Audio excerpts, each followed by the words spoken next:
Why the spiritual master won't speak about the other spiritual masters.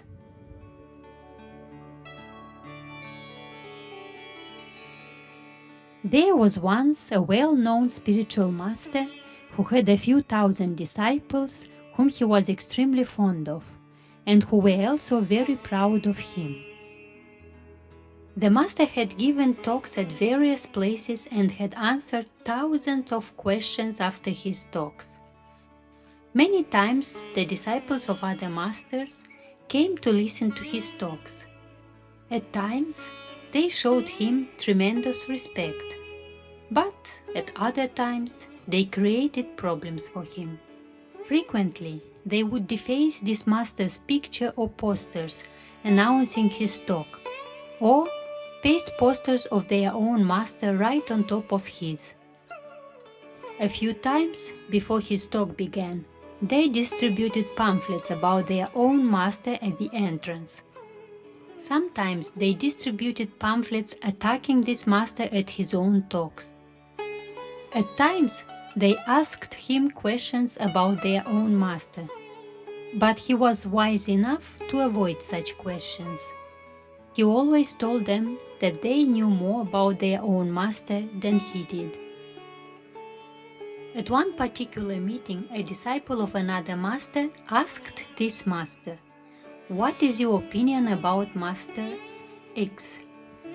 The master replied, "I see you are wearing his picture. That means you are a member of his family.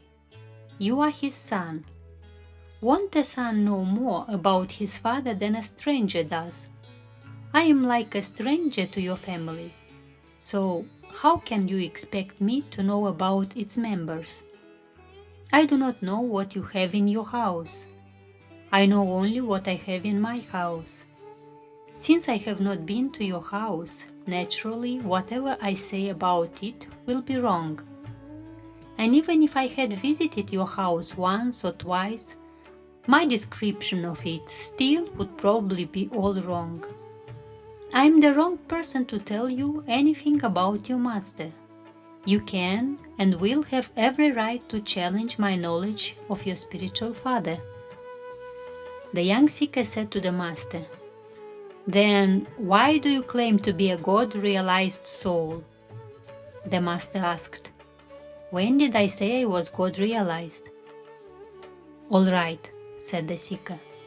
"You have not told anybody that you are God-realized, but all your disciples without exception claim that you are a God-realized soul of the highest order.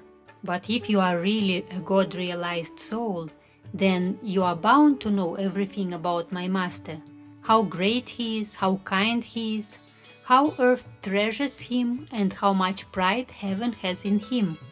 All this you are bound to know if you are a real spiritual master. If you are fake, naturally you will not know anything about my spiritual master, who has no equal either in heaven or on earth." With a broad smile, the master said to the seeker, "I don't deny that your master is by far the best master on earth. I am glad that you have found such a great master as your own. At the same time, I am very glad that you are not a disciple of mine. If I had accepted you as one of my disciples, by this time my boat would have sunk." The young man said, "Now that you have insulted me, I wish you to be totally sincere and say that my master is by far the best." The master replied, "I have no objection to saying that your master is by far the best, and I have already done so.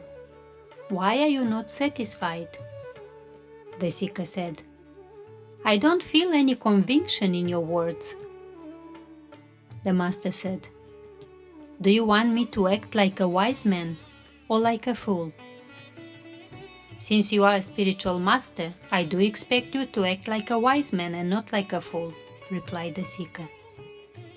"In that case, you must be satisfied with my answer," said the master. "I am acting like a real wise man. You asked me about your master, and my answer was that I do not know. If my answer had been different, if I had said that I knew all about your master but would not tell, you would have created problems for me and for yourself.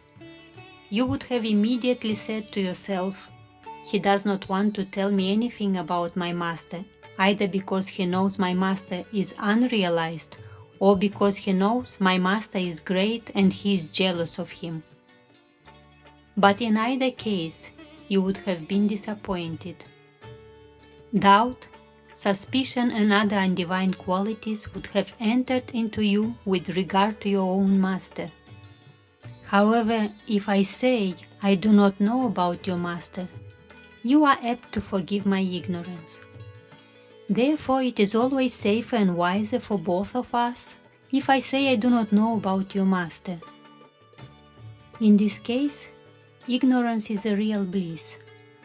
I do not know is by far the best answer.